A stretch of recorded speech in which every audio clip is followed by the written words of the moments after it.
of the Dingle Peninsula, Darach Umuruchu lives an alternative lifestyle. He recycles, he forages, and he grows his own food.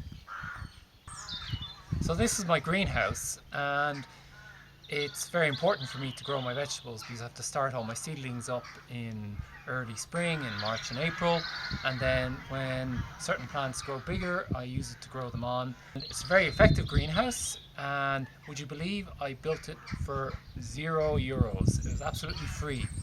It's unbelievable what you can come across when you look for it.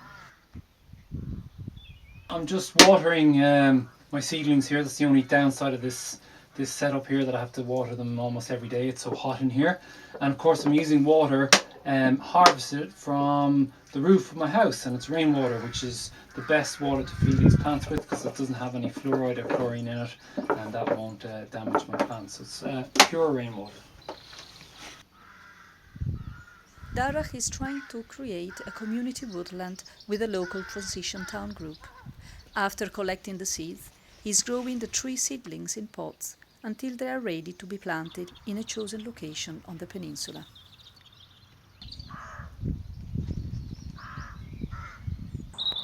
The local woodlands are rich in wild food. This is where Darach forages. This is the three-cornered leek. A lot of people mistake it for wild garlic.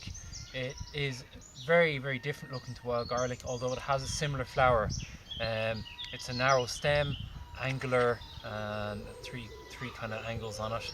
It's a beautiful plant to eat, very succulent, almost sweet, moist, chewy, obviously a garlicky flavour.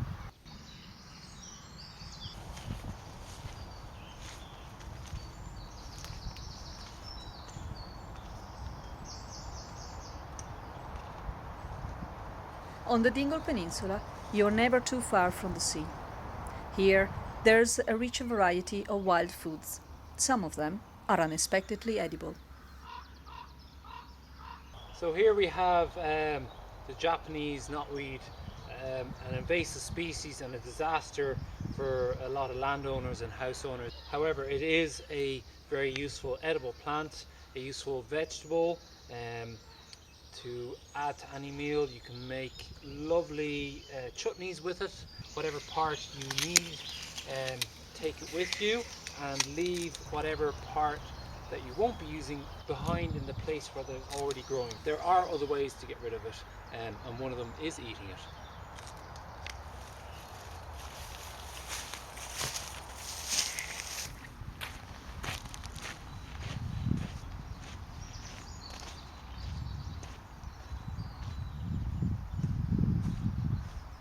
Darach's forefathers hail from this area, and just as they did before him, he forages this rich coastline for seaweed, building a special connection with the place and its people.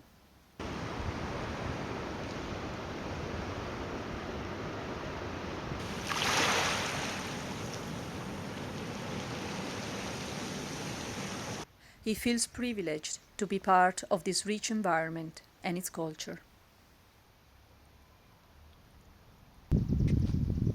Down here on the shoreline, we have an abundance of seaweed. We're really quite lucky. There's so much going on here. And with the seaweed, we've got a range of different qualities, flavors, textures going on. So from the kind of mild, nutty taste and crunchy texture of the sea spaghetti to the almost sweet qualities of the sugar kelp. And then we also have the pepper dust, which is a really deep flavor, a rich quality, like it's a bit like a mushroom or a truffle, and sometimes it also has some peppery, almost wasabi-like kick to it as well. So that's a pepper dust, amazing stuff. And then we have the cargine, which is also quite useful. It's used in desserts. It's got a thickening quality to it. So you know, you've got a range of stuff you can do. So much choice with the seaweeds, and it is just amazing to be down here by the shoreline.